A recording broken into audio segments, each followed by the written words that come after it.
In this video, I'm going to show you how to create an invoice template in Xero. Now there's two ways to do this. I'm going to show you both.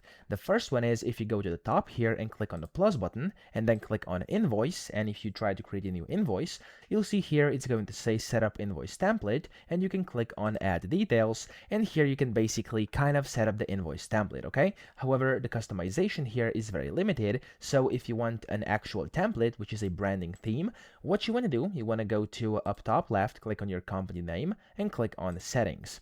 From inside settings, go to sales and then invoice settings, and in here you should be able to create a new invoice template, or otherwise known as new branding theme. So here you can just click on new branding theme and you can give it a name. I'm just going to name this one tutorial template. Okay, like this, there we go. And you can of course set your page size, your margins, etc. There's a bunch of different things you can do. Of course, customize this however you want. I'm not going to waste your time with this right now.